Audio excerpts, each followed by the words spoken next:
Hello बेटा, तो start करते हैं आज का टॉपिक। एक्सरसाइज 3.1 का हमारे क्वेश्चन नंबर 7 बचा हुआ है। लेकिन उस 7th क्वेश्चन मैंने जो लास्ट क्लास में आपको बोला था कि वो क्वेश्चन मैंने बताया इसलिए नहीं था, उसमें मैंने कहा कुछ कंसेप्ट बताना है, फिर मैं वो क्वेश्चन बताऊँगा आपको। ठीक है, कंसेप्ट है थोड़ा सा, क्योंकि वैसे तो बताने कोई प्रॉब्लम नहीं, बता देंगे आराम से, कर भी लोगे आप लोग। लेकिन मैं चाहता हूँ कि जो नेक्स्ट टॉपिक जो आएगा एक्सटीरियर एंगल, उस कंसेप्ट को इन 7th क्वेश्चन में रिलेट करूँ, जिससे आपकी प्रैक्टिस हो चुकी हो और फिर जब आप नेक्स्ट एक्सरसाइज में मूव करो तो आपके पास ऑलरेडी बेस हो, हाँ ये हमने क्वेश्चन किया इस तरीके से। ठीक है, तो कंसेप्ट है एक्सटीरियर एंगल का।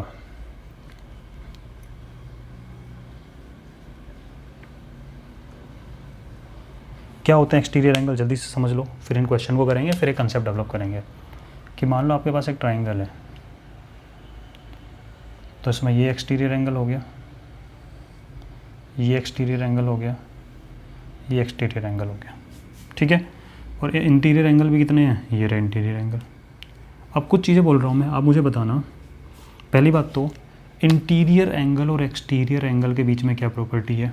बोले सर लीनियर पेयर है लीनियर पेयर। एक लाइन पे इंटीरियर और एक्सटीरियर मिलकर क्या बनाता है, लीनियर पेयर, यानी इनका सम क्या होता है 180। बोले इंटीरियर एक्सटीरियर मिलकर लीनियर पेयर बना रहे हैं, इनका सम क्या है 180। बोले इंटीरियर एक्सटीरियर मिलकर लीनियर पेयर बना रहे हैं, इनका सम क्या है 180 डिग्री। तो यहाँ से हमारी प्रॉपर्टी निकल के आ रही है कि interior angle plus exterior angle is equal to होता है हमारा, वहाँ पे एक सिंगल लाइन में लिख लेना, मैंने ऐसे तरह से लिख दिया। ठीक है, कि interior angle plus exterior angle 180 degree होता है। माइंड में डायग्राम हमारा समझ में आना चाहिए। डायग्राम में आप ऐसे ही लाइन ड्रॉ करोगे, ये नहीं कह रहा मैं सारे इंटीरियर सारे एक्सटीरियर का सम 180 होता है। आप समझ गए मैं क्या कहना चाह रहा हूँ। इंटीरियर एक्सटीरियर लीनियर पेयर होते हैं, इनका सम 180। आप ये डायग्राम बना के ये प्रॉपर्टी लिख दो ऐसे सिंगल लाइन में। ठीक है, फिर दूसरा डायग्राम बनाते हैं प्रॉपर्टी समझने के लिए।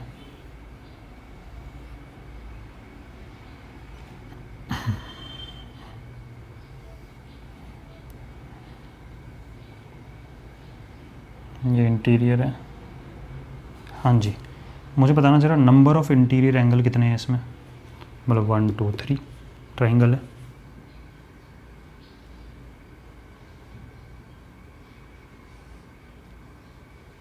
Number of interior angle equal to 3। Triangle की बात चल रही है। ठीक है, क्वाड्रिलेटरल बना के समझाऊंगा, इसलिए मैंने कंसेप्ट वाइज कंसेप्ट, इसलिए मैंने उस क्वेश्चन को तब नहीं किया था। ऐसे ही नंबर ऑफ़ एक्सटीरियर एंगल भी कितने होंगे। बोल सर जितने इंटीरियर हैं उतने ही एक्सटीरियर एंगल होंगे, वो भी होंगे 3। और बोला नंबर ऑफ़ साइड कितनी होगी। बोला नंबर ऑफ़ साइड पे जितने एंगल होते हैं उतनी साइड होती है, क्यों जितने एंगल हैं जितनी साइड है उतनी वर्टेक्स होती है, उतने ही क्या होते हैं अपने एंगल होते हैं। तो नंबर ऑफ़ साइड पे क्या होगी 3। ये कंसेप्ट समझ में आ रहा है। ठीक है, एक डायग्राम और बनाएंगे, फिर डेवलप कर लेंगे इस चीज़ को।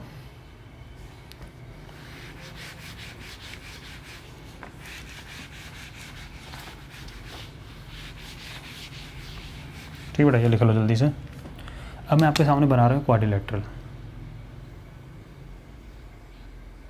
क्योंकि देखो डायग्राम से कंसेप्ट जल्दी समझ में आता है, पकड़ में आता है और माइंड में लंबे टाइम तक याद रहता है। इसलिए मैं कोई भी कंसेप्ट आपको थियोरेटिकली ऐसा नहीं लिखवा रहा हूँ, हर कंसेप्ट डायग्राम के साथ में रिलेट हो तो ज़्यादा मज़ा आएगा।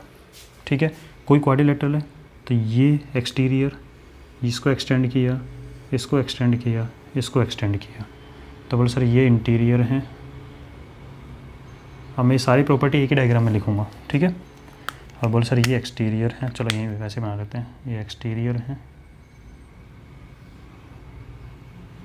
ठीक है, इंटीरियर एक्सटीरियर मिलकर लीनियर पेयर ही होंगे, इंटीरियर एक्सटीरियर मिलकर लीनियर पेयर ही होंगे, लीनियर पेयर ही होंगे, लीनियर पेयर ही होंगे। ठीक है, इनका सम भी क्या रहने वाला है 180। 180 डायग्राम में मेंशन करो इस चीज़ को। यानी जो प्रॉपर्टी अपन लिख रहे हैं ये पर्टिकुलर ट्राइंगल के लिए नहीं है, ये पर्टिकुलर ट्राइंगल के लिए नहीं है, ये प्रॉपर्टी फॉर एनी पॉलीगॉन है। तो अब मैं लिख रहा हूँ फॉर एनी पॉलीगॉन। किसी भी पॉलीगॉन में क्या होगा सुनो, इंटीरियर, आप भी लिखोगे दोबारा, interior angle plus exterior angle इनका सम 180 होगा ही होगा, चाहे किसी भी टाइप का पॉलीगॉन हो। ये तो लीनियर पेयर ही बनाएंगे, ध्यान रखना है। सेकंड, कि कोई भी पॉलीगॉन हो उसमें जितनी नंबर ऑफ साइड होंगी, तो जो नंबर ऑफ साइड्स होंगी, इसमें नंबर ऑफ साइड भी 4 है, इंटीरियर एंगल भी 4 है, एक्सटीरियर एंगल भी 4 है। इसका मतलब नंबर ऑफ साइड जो होंगी वो नंबर ऑफ इंटीरियर एंगल्स के इक्वल होंगी, और वो ही किसके इक्वल होंगी, नंबर ऑफ एक्सटीरियर एंगल्स। यानी कहने का मतलब है जितनी वर्टेक्स होती है पॉलीगॉन में, जितनी साइड होती है किसी भी पॉलीगॉन में, उतने ही इंटीरियर एंगल होते हैं, उतने ही एक्सटीरियर एंगल होते हैं। ये कन्फ्यूजन नहीं होना चाहिए कि सर इसमें नंबर ऑफ साइड 3 है तो एंगल कितने होंगे। जितनी नंबर ऑफ साइड उतने ही एंगल, कैसे, इंटीरियर भी और एक्सटीरियर भी। बात समझ में आ रही है। 4 साइड हैं, 4 इंटीरियर एंगल है, 4 एक्सटीरियर एंगल है। डायग्राम में अच्छे समझा दिया है। ये प्रॉपर्टी ध्यान रख लेना कि इंटीरियर एंगल और एक्सटीरियर एंगल का सम 180 डिग्री होता है, बहुत काम की चीज़ है। और जितनी नंबर ऑफ साइड है उतने नंबर ऑफ इंटीरियर एंगल, उतने ही नंबर ऑफ एक्सटीरियर एंगल होंगे। ये बात समझ में आ रही है, ये वाली चीज़, ठीक है। अब मैं आपके लिए क्वेश्चन नंबर 7 लेके आ रहा हूँ, और उसके बाद मैं आपको इनको रिलेट करूँगा एक चीज़, ठीक है। हाँ जी बेटा, अब इन 7th क्वेश्चन में एक और इम्पोर्टेंट प्रॉपर्टी का आंसर देने वाले, और प्रॉपर्टी क्या है लिख देता हूँ यहाँ पे मैं। सम और प्रैक्टिकली समझेंगे इस चीज़ को, कंसेप्ट बाद में बताऊँ, पहले प्रैक्टिकली समझेंगे। Sum of all exterior angles of any polygon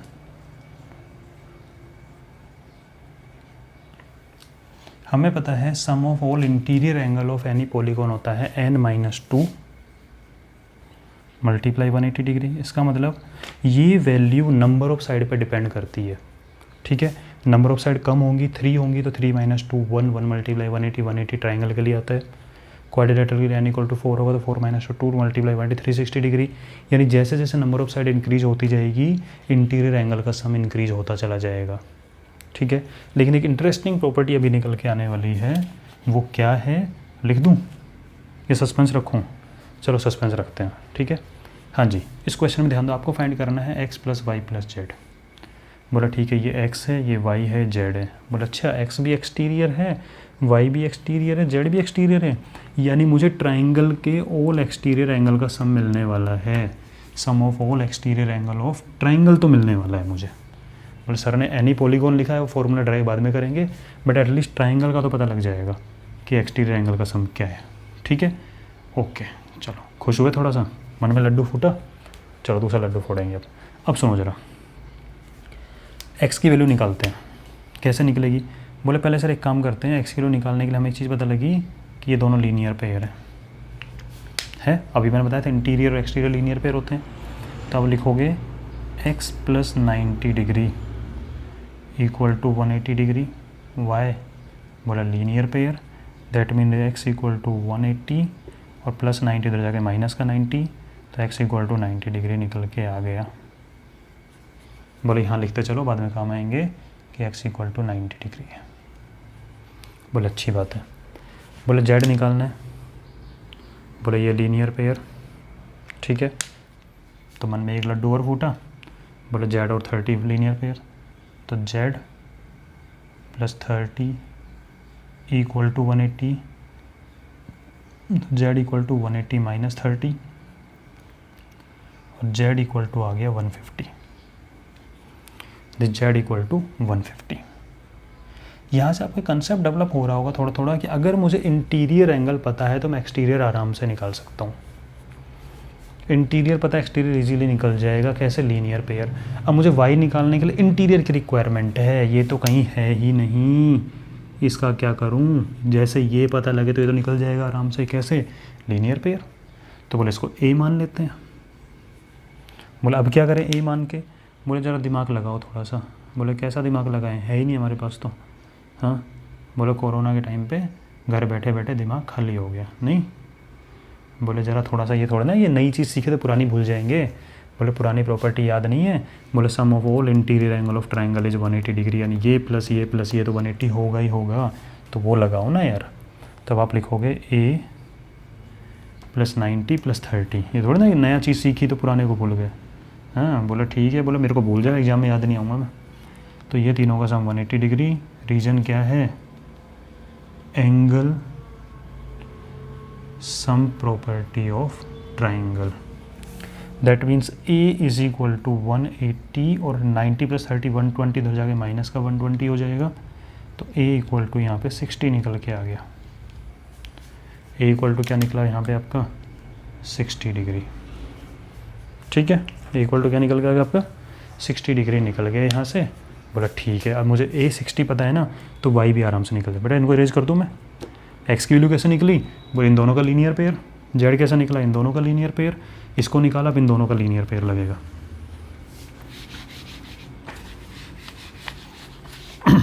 ठीक है, अब आप लगाओगे कि y + 60 इन दोनों का linear pair equal to 180 degree linear pair.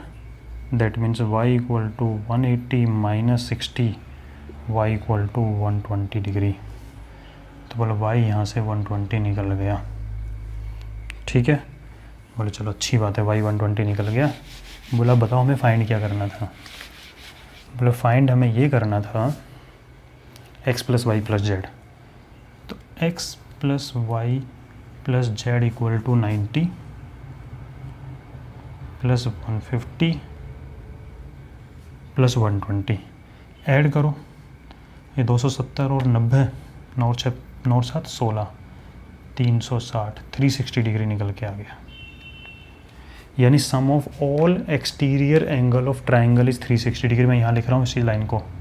बोले सर एनी पॉलीगॉन बाद में देखेंगे, इतना तो पता लग गया कि sum of all exterior angles of triangle, इनका सम तो 360 डिग्री होता है। ये प्रॉपर्टी पता लगी? ठीक है, खुश रहो। ठीक है, सेकंड क्वेश्चन करेंगे, उसमें नेक्स्ट उसके अंदर एक प्रॉपर्टी और पता लगेगी, फिर इनको कंबाइन कर देंगे और फिर एक जनरल पता लग जाएगा। ठीक है, तो इसको नोट कर लो जल्दी से।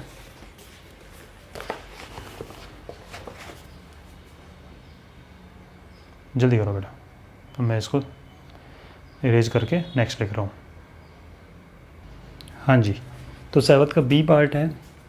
इस बार आपको गिवन है 1 2 3 4 साइड वाला क्वाड्रिलेटरल, और आपको फाइंड करना है x + y + z + w। अच्छा x का है, okay, exterior angle y exterior, z exterior, w exterior, मतलब इसमें भी आपको एक्सटीरियर एंगल का सम फाइंड करना है। तो बोले एक चीज़ नहीं निकल के आ सकती है, वो क्या निकल के आएगी कि sum of all exterior angles of quadrilateral, वो देखते हैं कितना निकलता है, और फिर एनी पॉलीगॉन का निकाल लेंगे। ठीक है, अब ज़रा ध्यान दो इसके अंदर, वही चीज़ है। अब तो आपको थोड़ा सा जल्दी कर पाओगे। कैसे? बोले सर ये लीनियर पेयर लग जाएगा, इसके साथ दे रखा है, इन दोनों को लीनियर पेयर लगा देंगे। y निकालने के लिए ये लीनियर पेयर लगा देंगे, z निकालने के लिए ये लीनियर पेयर लगा देंगे। ठीक है, लेकिन w निकालने के लिए क्या करूँ? तो पहले w के लिए इसका रेडीमेड कर दो ना इस चीज़ को a मान के। भैया आप बताओ 120 आप कंफर्टेबल आराम से डायरेक्ट भी बोल सकते हैं। बोले सर 60 आएगा, ओरली करते हैं। बोले सर 60 आएगा, क्यों? बोले सर 120 60 180 होता है। बोले अगर ये 80 है तो ये 100 आएगा, क्योंकि इनका सम 180 है। बोले अगर ये 60 है तो ये 120 आ जाएगा। ये ओरली चल रहा है। बोले ये पता जब लगेगा जब ये पता लगेगा। तो पहले ये पता करते हैं। अब इस पे टारगेट करना है, तो मुझे बताओ ये कैसी शेप है? बोले सर क्वाड्रिलेटरल। क्वाड्रिलेटरल के इंटीरियर एंगल का सम कितना होता है? बोले 4 साइड होती है तो 4 - 2 2 2 × 1 360 डिग्री। क्वाड्रिलेटरल के इंटीरियर एंगल का सम क्या होता है? 360। लिखो इसको कि sum of all interior angles of quadrilateral equal to 360 degree. बोले कहाँ से आया? बोले n - 2 × 180 से आया। ठीक है, n की जगह 4 रखेंगे क्योंकि 4 साइड्स हैं इसकी। ओके, इसका मतलब दिस a + 120 + 80 + 60, इन सारे इंटीरियर का सम होगा 360। दैट मीन्स a + 260 360 और a = 100। बोले कैसे? बोले जब 260 इधर जाके माइनस होगा 360 में से तो 100 ही बचेगा। इसका मतलब इस ए की वैल्यू आपकी हो गई 100। और जब ये 100 है तो 80 आएगा नहीं आएगा ऑटोमेटिकली। ये मैंने ओरली कर दिए सारे, ठीक है। इसको नोट कर लो जल्दी से, फटाफट नोट करो ये वाला line.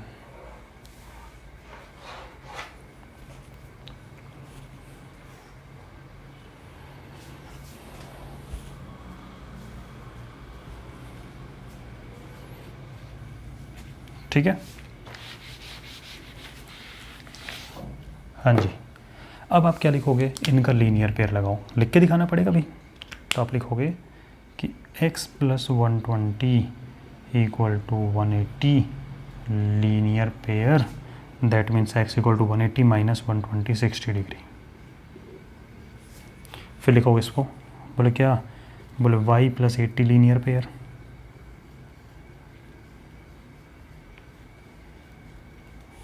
That means y = 180 - 80 is 100। ठीक है, बोले यहाँ z लगा दो, z + 60 लीनियर पेयर,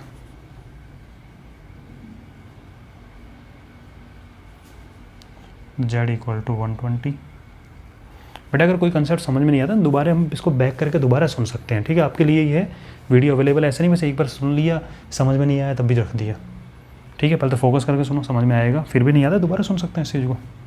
तो z हो गया 120 और बोले w + 100, तो ये भी हो गया अपना काम, w + 100 = 180। तो बोले यहाँ से w = 100 माइनस उधर जाए तो 80 बन जाएगा। तो मेरे पास x भी रेडी है, y भी रेडी है, z भी रेडी, w भी रेडी है। अब मुझे फाइंड क्या करना है,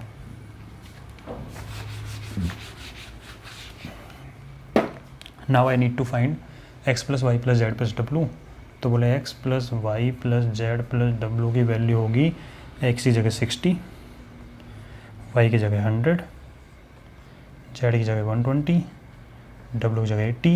120 + 80 200, 360। बोले ये भी 360 निकल के आया, that means sum of all exterior angle of quadrilateral is also 360 degree.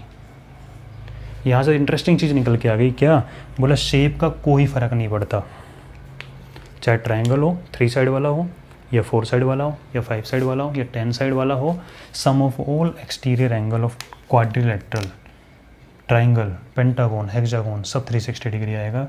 That means sum of all exterior angle of any polygon ये 360 डिग्री ही होता है, फिक्स है, ठीक है। और ये हमने इन दोनों क्वेश्चन में अच्छे से प्रैक्टिकली समझ लिया है, वैल्यू निकाल के कि चाहे कैसी भी शेप हो ये 360 डिग्री ही निकलेगा, समझ गए। अब इस स्टेटमेंट को लिख सकते हो आप कि sum of all exterior angle of any polygon, कितनी भी साइड हो, क्या आएगा निकल के 360 डिग्री, ठीक है। जल्दी करो इसको। अब इससे रिलेटेड एक क्वेश्चन करते हैं, फिर क्लास को आज यहीं फिनिश करेंगे।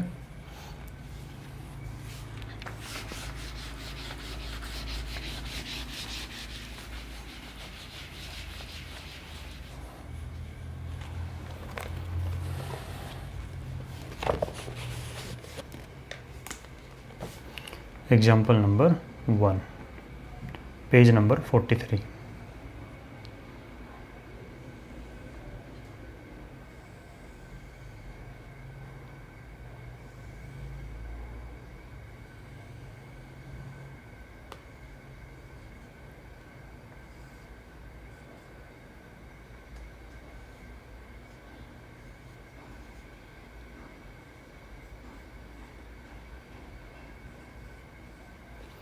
हाँ जी, इस क्वेश्चन में आपसे पूछा है फाइंड x, क्या फाइंड करना है x। अब ज़रा ध्यान से दो, ये भी एक्सटीरियर है, एक्सटीरियर है, एक्सटीरियर है, एक्सटीरियर, ओनली एक्सटीरियर की बात चल रही है, तो इंटीरियर से कोई मतलब भी नहीं। तो आप क्या लिखोगे कि sum of all exterior angle of polygon equal to 360 degree, fix है। तो इसका मतलब ये x + 90 + 50 + 110 360 होगा, x + 90 + 50 + 110 इक्वल टू 360। देखो 110 और 90 में 250, तो x + 250 इक्वल टू 360 और x इक्वल टू आपका आ गया यहाँ से 360 माइनस का 250, सब्ट्रैक्ट करो, x की वैल्यू आएगी 110 डिग्री। तो कैसी भी शेप हो में क्या सीखा आज हमने कि कैसी भी शेप हो sum of all exterior angle हमेशा 360 डिग्री ही होता है। ठीक है, तो आज की क्लास में इतना ही। इससे related example question next class में लेके आऊँगा। और जिसने भी बेसिक कैलकुलेशन पार्ट 3 का वीडियो नहीं देखा है, पार्ट 1 टू पार्ट 2 भी बचा हुआ है, भाई देख लेना अगर कैलकुलेशन फास्ट करनी तो आपको अपनी। ठीक है, मैथ्स इंप्रूव करना है तो मस्ट है देखना। ओके, चलो बेटा नेक्स्ट वीडियो मिलते हैं।